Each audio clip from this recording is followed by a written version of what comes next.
मेरा नाम सुमन है और मेरी शादी के मात्र 3 महीने के बाद ही मेरे पति की एक्सीडेंट में मृत्यु हो जाती है और उसके बाद मैं अपने मायके आकर के रहने लगती हूँ। और फिर घर में मेरी भाभीयों का बर्ताव कुछ ठीक नहीं था और उसके बाद मैं अपना सामान पैक करके अपने ससुराल दोबारा से वापस चली जाती हूँ। और मेरे ससुराल में मेरी जेठानी, मेरे सास और ससुर थे और वह लोग मुझे बहुत मानते थे और फिर मुझे उस घर में रहने की इजाज़त दे दी और फिर मैं रहने लगी थी। और एक दिन मैं अपनी जेठानी के साथ बाज़ार सब्जियां लेने के लिए जाती हूँ और फिर वहीं पर मेरी मुलाकात अमर से होती है। अमर एक पेशे से इंजीनियर होता है और वह मेरे शहर में उसकी नौकरी लगी थी, तो वह नया नया आया था और पता नहीं उसे मैं कैसे पसंद आ गई।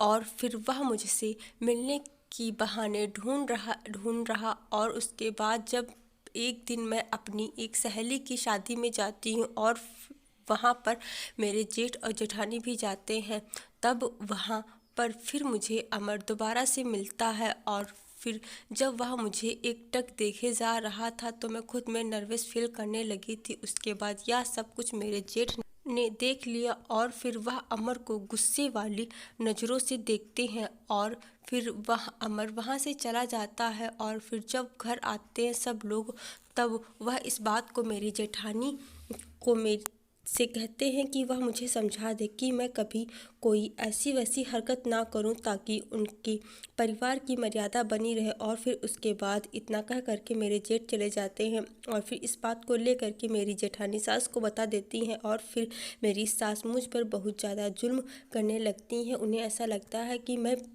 उनके घर की मर्यादा को ख़राब कर रही हूँ और फिर वह मुझसे बहुत ज़्यादा काम करवाने लगती हैं। और एक दिन फिर मैं दोबारा से अकेली बाज़ार सब्जियाँ लेने के लिए जाती हूँ और फिर वहाँ पर फिर से अमर मिलता है। और जब अमर मेरा पीछा करने लगता है तब मैं उसे समझाने के लिए बात ही कर रही थी, फिर मेरे घर के बगल वाली दो औरतों ने देख लिया और फिर वहाँ पर पूरा बवाल खड़ा कर दिया। और यह सारी बात घर आकर के फिर मेरी सास को बताई और उसके बाद फिर उन्होंने मुझे बहुत ज़्यादा डांटा और उसके बाद मेरा घर से निकलना भी बंद कर दिया। और फिर जब यह बात अमर को पता चली तो अमर मेरे घर के आसपास आने लगा और वह मेरे घर के सामने वाली गली से रोज़ गुजरने लगा।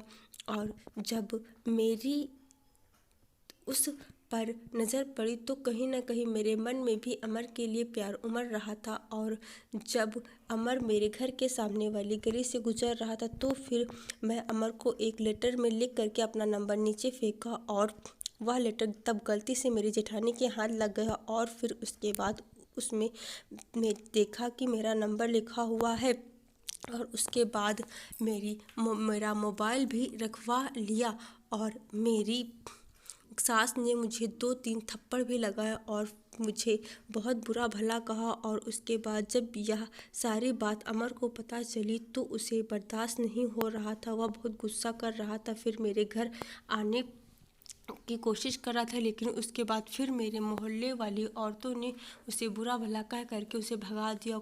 कुछ दिन तक यह मामला सब कुछ शांत हो गया और फिर मैं ससुराल एक विधवा की ज़िंदगी जी रही थी, जहाँ पर मेरी ज़िंदगी मानो पूरी नरक बन गई थी। और उसके बाद मैं बस एक जिंदा लाश बनकर अपनी ज़िंदगी जी रहा रही थी और हर पल अपनी ज़िंदगी की घुट घुट कर जी रही थी। और जब एक दिन मेरी सास को पता नहीं क्या मन आया कि जब सब लोग मंदिर जा रहे थे और फिर वहाँ पर जाने के लिए मेरी सास ने कहा कि मैं भी चल सकती हूँ।